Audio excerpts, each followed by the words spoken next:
two, one. Hi, I'm Glenn Brown. I'm Tommy Nelson. I'm Brendan White. I'm Nick Sally. I'm Graham Burton. I'm Brett Poole. And we did our real estate appraisal on this subject property in Charlotte, North Carolina, 1417 South Wendover Road. It's a single family home detached from the garage in Mecklenburg County. This is a picture of the front and the back of the house. So some more specific things about the property. Has a listing price of around $897,000. It was built in 1986 with a square footage of about 4,347. Sitting on a lot of about 1.06 acres. It has 3 bedrooms, 4 bathrooms, and some other amenities include a 2-car garage, fireplace, a private pool, and there's a pond in the backyard.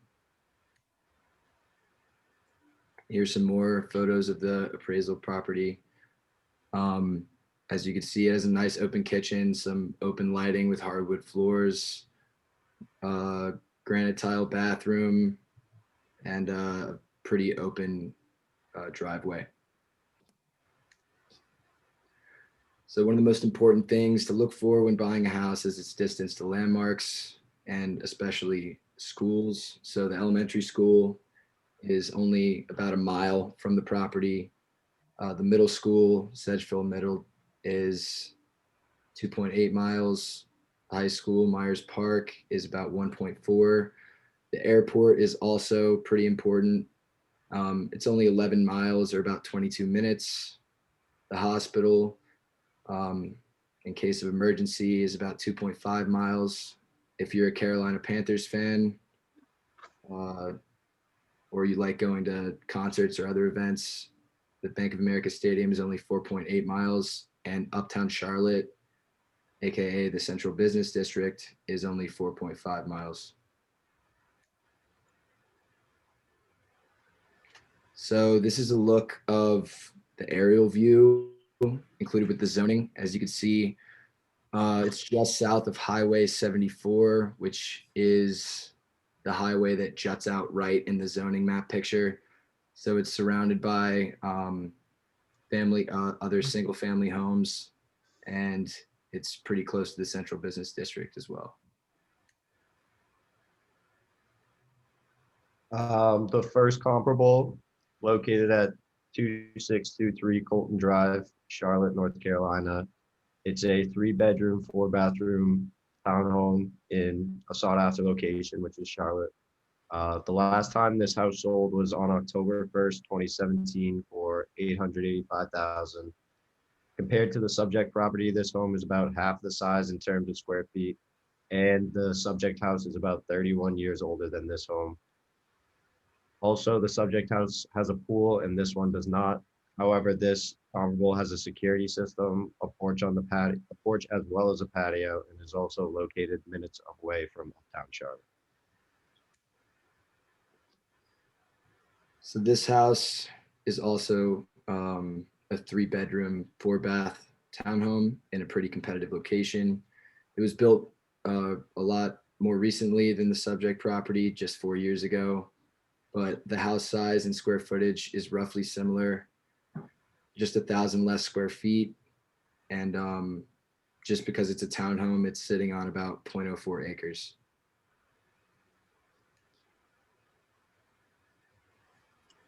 So our third comparable is a 4-bedroom, 5-bath home in Charlotte. It last sold in July of 2014 for $875,000. Compared to the subject property, this comparable is much smaller, but it's about 20 years newer. And it's closer to schools in the area and also features a patio and a covered garage. This comparable has 4 beds and 3 baths and is detached in Charlotte. It last sold May 1st, 2006 for $405,000. And compared to the subject property, it's much smaller in lot size. However, the house is older than the comparable house by 11 years and had 3 prior owners since 1998. This house is 12,000 square feet less than our subject house, but this house does feature a porch and deck area in its backyard and also features a security system as well as a carbon monoxide detector. This house does not feature, does featureless bathrooms than our subject house as well. This is comparable 5, and it's a 4-bedroom, 3-bathroom, single-family house in Charlotte, North Carolina. It was last sold on April 21st for around $700,000. And then compared to the subject property, this one has 1 more bedroom while having 1 less full bathroom. Even though this home is 19 years older than our subject property and is 1,787 square feet smaller, the lot size of this property is approximately only 0.13 acres smaller than the lot size of the subject property. The interiors of both houses are up to date and including fireplaces and porches. And this property is about 4 miles further from downtown Charlotte than the subject property. All right, well, this is comparable number 6, which is another 4-bedroom, 4-bathroom, single-family home in Charlotte. The last time it was sold, it went for $905,000. This house was built in 2008, so much newer than the subject property. And it's a little bit smaller, 1,000 square feet smaller than the subject house. And the lot size is much smaller than the comparable, but it has a similar number of bedrooms and bathrooms. So at the same time, it doesn't have a pool, like the subject property does, but it does have an elevator. And as you'll see here in a second, Nick is gonna show how we adjusted for the different features and all the different properties. All right, so this is our sales comparison approach table. And the sales comparison approach is basically an appraisal method comparing the subject property to other comparable properties in the area. As you can see on the top, we have our subject property and other houses. Then on the left side of the table, we have all the features, including the beds, the baths, the square footage, the lot size, year built, year sold, the garages, and the pools. Then we have the last sale price of the properties. And then below in the second half of the table, we have the adjustments that we made. So for an example, comparable 3 has an extra bed and an extra bath. So what we would do is we would subtract the value of a bath and a bedroom to get it more similar to our subject property. And after doing all this, we found that our final estimation for the sales approach came out to be $1,260,000. And I'm gonna go over how we calculated all these adjustments on the next slides. So for square feet, we found the differences of square feet between the comparables and the subject properties, then multiplied that difference by the average price per square feet of all the houses, which was $293. And then for bedrooms, according to Clever Real Estate, the addition of a bedroom increased the value of a home between $30,000 and $50,000. So we decided to use the middle number around $40,000 to adjust for bedrooms. Then for bathrooms, according to Open Doors data, the addition of a bathroom increases the median home value of around $17,638. And this is the calculation we use when adding, subtracting an extra bathroom to the property. And then for lot sizes, we looked up the subject property valued by Mecklenburg County's property record card and found the subject's land was valued at $558,000. And knowing that our lot size was the biggest lot at 1.06 acres, we then searched up all the other properties valued by Mecklenburg County and then subtracted the value and then added the difference. And then for year built, according to town charts using Charlotte, North Carolina housing data, we found the median home value increased by $25,500 from 1967, which is the year our comparable 5 was built, to 1986, which is our subject property. So we added $25,506 to comparable 5. And then from 1986 to 2021, the median home value increased by roughly $2,700 per year. And then we use this value to adjust for the homes built after our subject years. And then for the pool from Mecklenburg County, valued the pool at $5,500. We used this number to add to the comparables that did not have a pool. And then for the comparable weight calculation, the comparables that we believe were more similar to the subject house received a greater weight. And the comparables that we also adjusted the least in terms of money received more weight as they were already closer in value compared to the subject property. So for our calculation using the cost approach, we had an estimated reproduction cost of improvements of $714,045. We subtracted the accrued depreciation of $506,715, and that gave us the depreciated cost of $207,330. Then we added the estimated value of the site of $816,055, and that gave us a value of $1,023,385. And then for the income approach, we had a net operating income of $56,753, a cap rate of 6.07%, a median monthly rent of $24.92, and average annual maintenance of $18.33. And then we divided the net operating income by the cap rate and got an estimate of $934,975. So in conclusion, through all that, we arrived at our final appraisal estimation of $1,196,432.51. To find this, we allocated weights to each of those approaches we mentioned prior. And we allocated those based on their usability as it pertained to the subject property.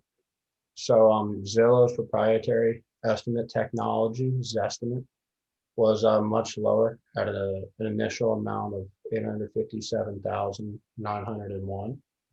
And that can be attributed to the time it's spent on the website and up for sale with an initial asking price of $897.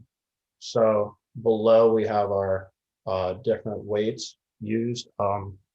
We allotted 75% of our total estimate to the comparable sales approach, 5% to the income approach, and 20% to the cost approach. We chose to give the comparable sales approach the highest overall weight because we thought it would be the most effective in estimating the anticipated use of the house, that being for a single family home with the intent to live there. And the income approach received the lowest weight as we didn't really anticipate this being used as an income generating property. And to reconcile all of this, we did some more research after the fact and found that the house is now pending sale at a new estimate of $1,287,901, a number which is significantly closer to ours in comparison to the other estimates out there when we began this process. So for COVID-19, over the span of this pandemic, there have been approximately 128 million cases of the coronavirus with approximately 2.8 million deaths. In late February, the coronavirus spread was a genuine external shock that forced global economic halt, which can be seen in the 5-week 35% free fall that occurred. From 2019 into 2020, Wall Street was caught in a late cycle vigil with the economy near peak unemployment. The United States has been regrowing to the point where the United States can make a bigger global contribution than China for the first time since 2005. This is because the global trade has already exceeded pre-crisis levels as people stuck at home ordered products online through the pandemic. Also, ECB analysts warned in February that the pandemic could lead to permanently lower economic output globally. That's because businesses and governments might invest less, including in research and development, as they strive to restore their finances. All right, so here I kind of talk a little bit about the impact that COVID-19 had specifically on real estate. So for the most part, a lot of Americans that were out of work had a lot of time on their hands to go and do home improvement projects. So a lot of people started using their stimulus checks and a lot of the stimulus from the federal government to go fix up their homes, which added value to their homes. So actually during the pandemic, the US median household income actually rose because of all the stimulus payments and unemployment benefits. So, and a lot of this income, as I said before, was used for home renovations. So because of ultra low interest rates and the higher demand for homes, home prices began to rise, and many Americans saw their home values appreciate substantially. So a lot of Americans have a higher net worth now than they did before the pandemic, which is kind of crazy to think about. And additionally, a lot of homeowners decided to refinance at lower rates And like I said before, due to all of the stimulus, the low interest rates, and other quantitative easing from the Federal Reserve, we've seen a lot of price inflation in both real estate and in stocks. So one of the memes recently has been this stonk guy. So I left this picture in here because everyone just kind of has this mentality that prices are just going to keep rising forever. And so far they have, because of all the liquidity. And just recently, Jerome Powell pledged to keep interest rates almost near zero through 2023. And they just passed another $2 trillion stimulus package. So home prices and stocks may not slow down in the near future and might just keep going higher. So current real estate conditions. I left this picture here because kind of just shows a graph that real estate prices just keep going up. And according to Edward Wolf of Fortune.com, the bottom 80% of Americans have greater than 60% of their net worth tied up in the value of their home. So most Americans, their net worth comes from their home, and their home's value has been going up. So their net worth has been going up, and a lot of people have actually seen a nice increase in standard of living, even though a lot of that's due to stimulus payments. So there's an overabundance of demand for homes in the current market and not enough willing sellers, because a lot of homeowners are afraid to sell their house, because if they sell it, they'll have to go back into the market that they sold it in and try and compete for a house where prices are just rising exponentially. So not many people are willing to sell right now. And you can see this in this recent statistic that shows that there are more realtors in the US than there are homes for sale. So there's more people trying to sell a house when it comes to realtors than there actual are homes to sell. And in Canada, it's 9-1, which is kind of crazy to think about. And like I said before, because of all the liquidity, investors in both real estate and stocks have been willing to bet on higher prices in their assets. So, yeah.